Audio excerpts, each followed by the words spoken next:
அதன் பின்பு எல்லாம் முடிந்ததென்று இயேசு அறிந்து வேத வாக்கியம் நிறைவேறத்தக்கதாக தாகமாய் இருக்கிறேன் என்றார்.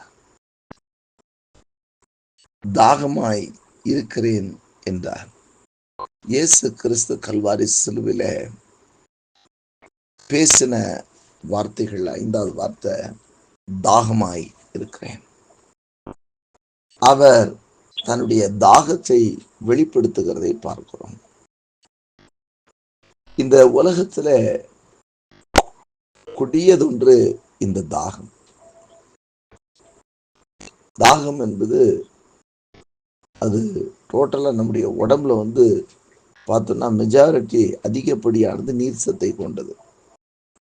அதுக்கு அதனுடைய அளவுக்கு குறையும் பொழுது நம்முடைய சரீரம் அது கேட்கிறது. இங்க இயேசு கிறிஸ்து கல்வாரி சிலுவையில அறையப்படுவதற்கு முன்பாக ஒரு நாள் முழுவதும் அவர் அங்கும் இங்கும் அலக்களிக்கப்பட்டு சரீரமெல்லாம் அடிக்கப்பட்டு காயப்பட்டு எங்கும் பிற்கப்பட்டதாக சரீரத்தில் இருந்து அதிகப்படியான இரத்தத்தினுடைய வெளியேற்றம் மிகுந்த தூரங்கள் சிலுவையை சுமந்து சென்றது. இப்படியெல்லாம் ஒரு பக்கத்துல மாம்சத்திலும் கூட உண்டான வெளிப்பாடு ஒரு தாகம். ஆண்டுடைய வசன சங்கீதக்காரன் இதை குறித்து முன்பே அவர் எழுதுகிறாரு. என் தாகத்திற்கு காடியை கொடுத்தார்கள் என்று சொல்லி சங்கீதம் 69:21 கூட சங்கீதம் 22:15 கூட நாம் இந்த வசனங்களை எல்லாம் பார்க்கலாம். ஆண்டவராய் இயேசு கிறிஸ்து இது மாத்திரமல்ல, இதுக்கு முன்னாடி இதே வார்த்தையை யோவான் எழுதின சுவிசேஷம் 4ஆம் அதிகாரம் 8ஆம் வசனத்துல நீங்க பார்க்கலாம். ஒரு சமாரிய ஸ்திரீனிடத்துல அவர் களை படைந்தவராக ஒரு கிணத்துக்கு பக்கத்தில் நின்று தாகத்துக்கு தா அப்படின்னு சொல்லி கேட்ட ஒரு சம்பவத்தை நீங்கள் போய் வாசித்து பார்ப்பீர்களானால் புரியும். இந்த தாகமாய் இருக்கிறேன் என்கிறதற்கும் அங்க தாகத்துக்கு தா என்று கேட்டதற்கும் மிக நெருங்கிய சம்மதம் உண்டு. ஏனென்றால் யூதர்கள் சமாரியரிடத்துல எந்த ஒரு காரியமும் வச்சுக்க மாட்டாங்க, தண்ணி எல்லாம் வாங்கி குடிக்க மாட்டாங்க. ஆனால் இயேசு கிறிஸ்து யூதா கோத்திரத்துல பிறந்து ஒரு சமாரிய ஸ்திரீ அந்த கிணத்துல தண்ணி மோந்துட்டு இருக்கும்போது போய் தாகத்துக்கு தான்னு அவள் கேட்கிறாள். யூதர்கள் வாங்கி குடிக்க மாட்டாங்களே, என்கிட்ட தாகத்துக்கு தான்னு கேட்குறீங்களே அப்படின்னு. அப்ப இங்கே அவருடைய தாகம் வேறு. ஒவ்வொரு மனிதனையும் இயேசு பார்க்கும் பொழுது தன்னுடைய சாயலாகவே படைக்கப்பட்ட மனிதனாகவே பார்க்கிறார். அந்த மனிதனுக்குள் இருக்கிற ஆத்துமாவை பார்க்கிறார். இயேசுவுக்கு யாரை பற்றியும் யாரும் சொல்லிக் கொடுக்க வேண்டிய அவசியமே கிடையாது. எல்லாரை பற்றியும் அவர் நன்றாகவே அறிந்திருக்கிறவர். அப்படிப்பட்ட இயேசு கிறிஸ்து இவளையும் அறிந்து தான் கேட்கிறார், தாகத்துக்கு தாய் என்று. இங்க ஒரு பெரிய கன்வர்சேஷன் நடக்கிறது. அங்க 2 பேரும் பேசிட்டு இருக்காங்க. உங்ககிட்ட தாகத்துக்கு தாய் என்று கேட்டவர் யாருன்னு கேட்டிருந்தா நீ அதை அவர்கிட்ட கேட்டிருப்ப அப்படின்னு சொல்லிட்டு இங்க பேசுகிறதை நாம் பார்க்கிறோம். அப்படியானால் உன் ஆத்துமாவை தா ஆண்டவர் கேட்கிறாரு. அப்போ உன் புருஷரை கூட்டுவான்னு சொன்ன உடனே எனக்கு புருஷன் இல்லைன்னு சொல்றாரு. உடனே இயேசு கிறிஸ்து அவங்க சொல்ற சம்பவம் நமக்கு தெரியும்.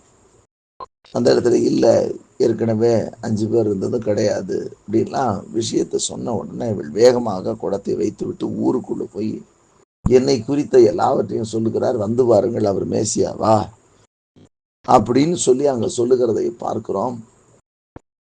அங்கே பார்க்கும் பொழுது இவளை பற்றி ஒரு நல்ல காரியத்தை இல்லை, இவளுடைய தவறான ஒரு வாழ்க்கையை குறித்து தான் சொல்றாரு இயேசு கிறிஸ்து.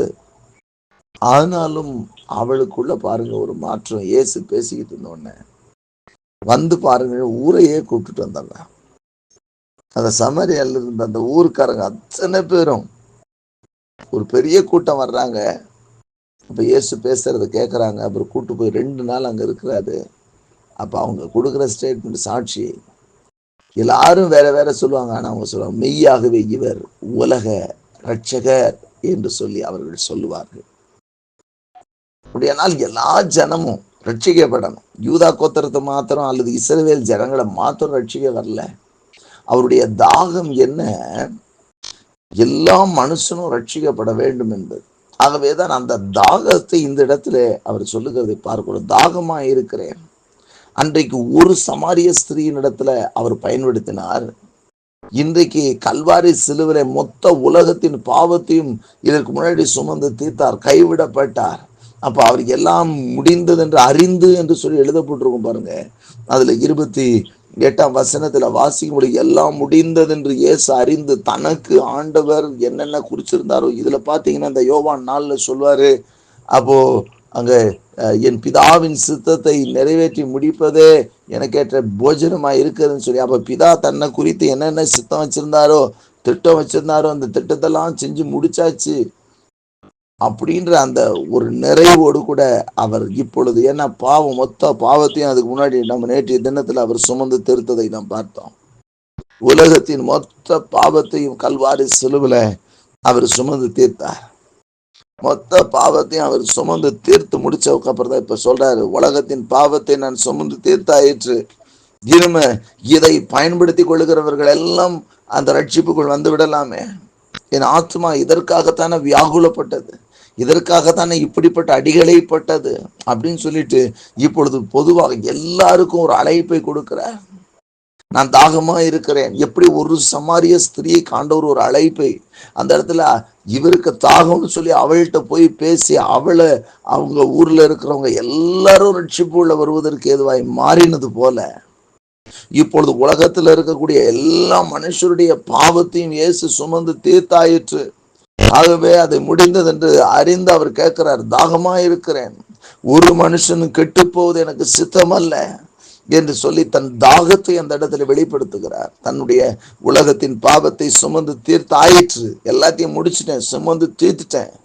இப்ப யாரெல்லாம் இந்த இடத்துல வருகிறார்களோ அவர்கள் எல்லாரும் என்னோடு கூட அந்த பரலோகத்துக்குள் வந்து விடலாமே என்கிற அந்த தாகத்தை, தன்னுடைய ஏக்கத்தை அந்த இடத்துல அவர் தெரிவிக்கிறதை நாம் பார்க்கிறோம்.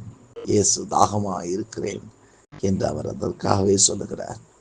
அந்த தாகம் சரீர பிரகாரமாக அல்ல, இது ஆத்மீக பிரகாரமாக. வேதத்துல சில இடத்துல போட்டுருவோம், அவர் காடியை வாங்க, கசப்பான காடியை கொடுத்தாங்க, ஆனால் காடியை வாங்க அவர் மறுத்து விட்டார் என்று. அவருக்கு அப்படிப்பட்ட தாகம் அல்ல. பாருங்க, அங்கேயும் வந்து நீங்க இந்த சமாரிய ஸ்திரீ தண்ணி மோந்து ஊத்துன மாதிரியோ குடிச்சிட்டு வந்த மாதிரியோ எல்லாம் போட்டிருக்காரு. இங்கேயும் அவர் அதை வெளிப்படுத்தி காண்பிக்கிறார், நான் தாகமாயிருக்கிறேன். நம்முடைய ஆத்துமாக்கள் தான் அவரை குளிர பண்ணும். ஒரு மனிதன் மனம் திரும்பி பாவ மன்னிப்பு நிச்சயத்தை பெறும் பொழுது பரலோகத்தில் மிகப்பெரிய ஒரு சந்தோஷம் உண்டாயிருக்கும், மிகப்பெரிய ஒரு சந்தோஷம் உண்டாயிருக்கும். கர்த்தருக்கு மகிமை உண்டாகட்டும். நாமும் அவருடைய இருதயத்தை குளிர பண்ணுகிறவர்களாக, அவருடைய தாகத்தை தீர்க்கிறவர்களாக இருக்க ஆண்டவர் விரும்புகிறார்.